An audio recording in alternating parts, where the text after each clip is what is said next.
Yang dimaksud dengan ikatan kovalen polar adalah ikatan kovalen di mana atom-atomnya memiliki muatan parsial positif dan negatif.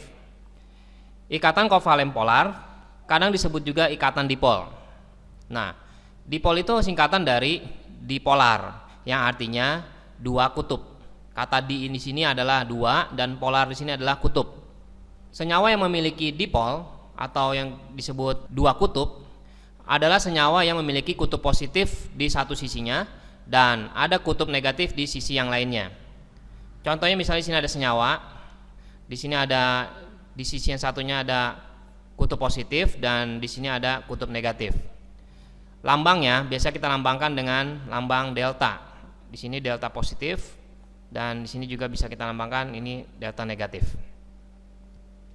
Yang harus diperhatikan bahwa dipol berbeda dengan ion. Kekuatan listrik yang dimiliki dipol itu lebih lemah dibanding dengan kekuatan listrik ion. Kalau dalam ion terdapat namanya senyawanya senyawa ionik. Senyawa ionik itu membagi molekul menjadi dua, yaitu ion positif yang kita sebut sebagai kation dan ion negatif. Untuk gambarnya misalkan seperti ini. Ini kita buat senyawa ion, di sini senyawa ion yang terpisah menjadi kation, yaitu yang bermuatan positif, dan negatif, yaitu anion. Sedangkan pada senyawa kovalen polar itu tidak terjadi pemisahan, jadi tidak terbelah menjadi dua bagian. Sedangkan kalau senyawa ion terbelah menjadi dua bagian. Kalau pada senyawa polar tidak terjadi pemisahan, molekulnya tetap merupakan satu kesatuan. Cuma pada salah satu sisinya atau tepinya ada kutub positif dan terbentuk kutub negatif.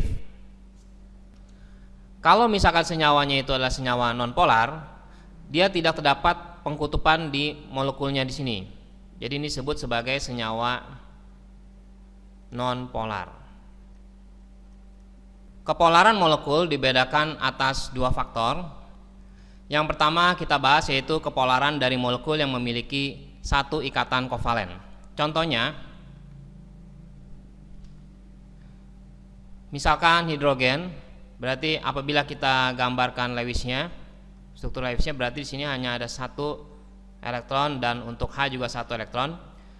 Bedakan dengan kalau misalkan dengan HCl. HCl berarti ini satu, tapi Cl memiliki 7 elektron di luarnya.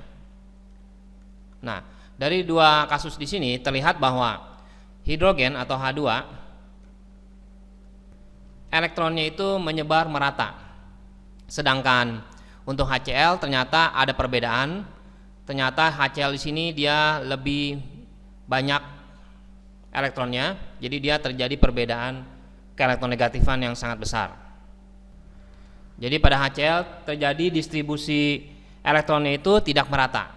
Nah, dari sini kita bisa melihat bahwa H2 yaitu bersifat non-polar karena dia merata, distribusi elektronnya merata. Sedangkan HCl berarti termasuk polar karena distribusi elektronnya dia tidak merata. Jadi apabila ikatan kovalennya bersifat non-polar, maka molekulnya bersifat non-polar. Nah, cara mengetahui dia itu ikatannya polar non-polar, kita lihat di sini. H dengan H di sebelah sini, dia memiliki elektron yang sama besarnya. Tetapi untuk yang H sama Cl, Cl di sini berarti memiliki elektron yang lebih banyak, sehingga terjadi pengkutupan di sini, yaitu kita buat S negatif karena lebih negatif, dan hidrogen S-nya positif, yaitu terbentuk kutub positif. Jadi kalau kita buat misalkan seperti ini,